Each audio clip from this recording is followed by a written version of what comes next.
देख लो आप, दिन में सतनाम जिनको प्राप्त है कम से कम 1000, 500, 2000 मंत्र तो डेली करते हो, चाहे कितने बिजी हैं, चलते फिरते बस में बैठ के खाते पीते। परमात्मा ने बेरा है कि काल पीछा छोड़े को ना, और ना इसने भक्ति की फुर्सत दे, फंसा सा दिया। तो परमात्मा ने ऐसी विधि बता दी कि नाम उठत नाम बैठत नाम सोत जागबे, नाम खाते नाम पीते नाम सेती लागबे। हमने देखा हमारे खेतों में जो हल जोड़ा करते थे हाली, कुछ तो हमारे मतलब हम उम्र थे, कुछ बड़े थे, तो तकरीबन हमने देखे वो क्या करते, हल जोत रहे हैं और रागनी गा रहे हैं उसका पीछे पीछे है, कोई फिल्मी गाना गाता गाता अपना काम करा। परमात्मा के अब हम वही परिश्रम करते करते कहता आरती कर ले, रमैणी कर ले, और बातें आ बातें मंत्र श्रवण करे राम नाम का, ना परमात्मा की महिमा के शब्द गान लग जा, तो वो उसके द्वारा बीजा हुआ अन्न भी परमात्मा के मंत्रित हो जाता है उस वाणी से, और फिर वो उस अन्न को कोई खावेगा उसका भी उद्धार होने लग जाएगा। इब गावा रागनीर पीवा बीड़ी और फिर बीज बोए रत राग, उसका क्या असर होगा फिर उस बीज से, सारे नशेड़ी हो गए उसी तरीके से। तो ऐसे ही हमने इस समाज को बदलना है, इस प्रोसीजर को चेंज करना है।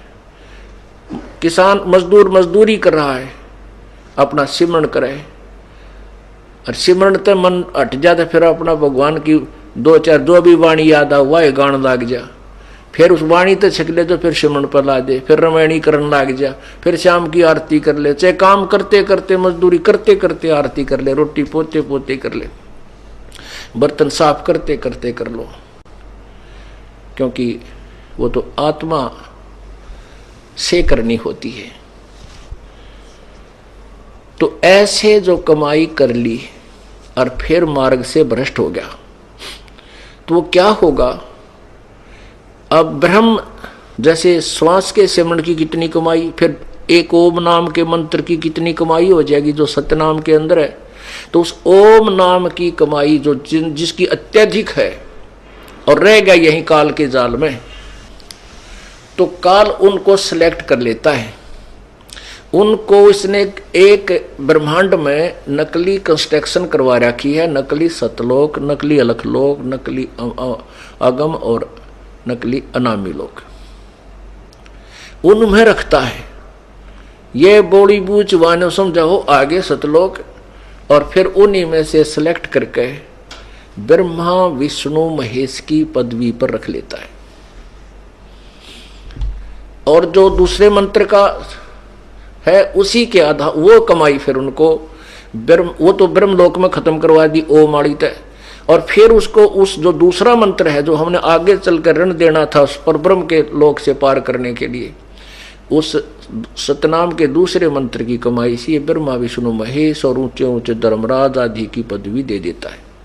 कमाई इनने की वह जो कबीर परमात्मा की शरण में किसी समय की हुई होती है, वही फिर कोई ऋषि बन जाता है, कोई देवता बन जाता है, वो होती तो उनकी पिछली कमाई है भक्ति की, लेकिन उस समय जो वो डरेड होते हैं उससे केवल सिद्धियां आ जाती हैं। जो तप करते हैं और किसी मंत्र का जाप करके वो सिद्धियां प्राप्त करते हैं, मोक्ष की कमाई नहीं होती उनकी। तो इस प्रकार ये काल का भयंकर जाल है। तो कहने का भाव ये है कि आप ये नहीं कि नाम ले लिया और सार नाम ले लिया और पार हो गए, नहीं, अब तो आप भगत बने हो। अंतिम श्वास तक प्रभु के चरणों में गिरे रहना पड़ेगा, पड़ा रहना होगा। कहते हैं पाकी खेती देख कर गर्भियो मत किसाने, अब हु झोले बहुत हैं घर आले तब जाने। कहते हैं फसल पक रही है जैसे वर्तमान में, और कहते किसान को कहता अब अभिमान मत करना, अब इतना बेरा कितनी गर्द फड़ शेष रहती हैं, कोई ओले पड़ जा, आंधी आ जा, वर्षा घनी हो जा। कहते तेरे घर आले जब अपनी मानिए अभी तेरी नहीं है। ऐसे ही कहते तूने सोचा मैंने सार नाम मिल गया, मैं भक्ति कर रहा हूं, कहते अभिमान मत कर लेना, अभी तक काल के बहुत ज्यादा जोके शेष हैं, सतलोक पहुंच ले जब पीछा छूटा मानिए, ये तब तक मालिक के चरणों में पड़ा गिरा ही रहना। द्वार धनी के पड़ा रहे, धक्के धनी के खावे, 100 काल जकजोल ही पर द्वार छोड़ ना जावे।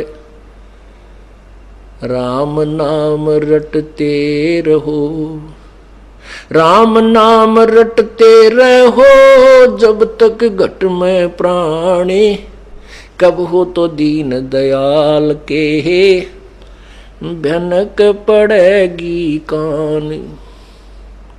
के अंतिम श्वास तक नाम जपता रहे और कदे तो दीन दयाल के भनक पड़ेगी कान। और जब वो प्रसन्न होगा 1 सेकंड में आपको सतलोक बैठा देगा। 1 सेकंड के अंदर ऊपर पाओगे तुम, काल में पता भी ना चला कौन से रास्ते गया। ये उनके लिए व्यवस्था होगी जो अंतिम श्वास तक परमेश्वर की शरण में इस दास के माध्यम से लगे रहेंगे। गीता जी अध्याय नंबर 8 के श्लोक 13 में स्पष्ट किया है कि ओम इति एक अक्षरम, ओम इति एक अक्षरम,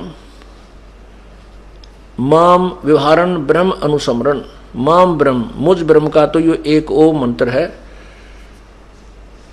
केवल ये एक ओम अक्षर है। उच्चारण करके सुमरण करने का यह पर्याति तजन देहम सयाति परमाम गतिम। जो अंतिम सांस तक प्राण त्यागने तक इसका सिमरण करता है वो परम गति को प्राप्त होता है। काल कहता है वो मेरे वाली परम गति को प्राप्त होता है। यही परमात्मा कहते हैं द्वार धरणी के पड़ा रहे। गीता जी अध्याय नंबर 8 के श्लोक नंबर 7 और 5 में गीता ज्ञानदाता कहता है कि मेरी भक्ति कर तो मेरी शरण में रहेगा। ये नियम है। फिर ये नियम है कि उस भगवान की भक्ति करेगा, परम दिव्य पुरुष परमेश्वर की, उस पूर्ण ब्रह्म की तत्वदर्शी संत से लेकर के, तो उसकी शरण में उस भक्ति के कारण ही वहां जाएगा। उस भक्ति बल से वहां जाएगा, यानी उस परमात्मा उस कमाई के कारण ही तो सतलोक उसके पास जाएगा।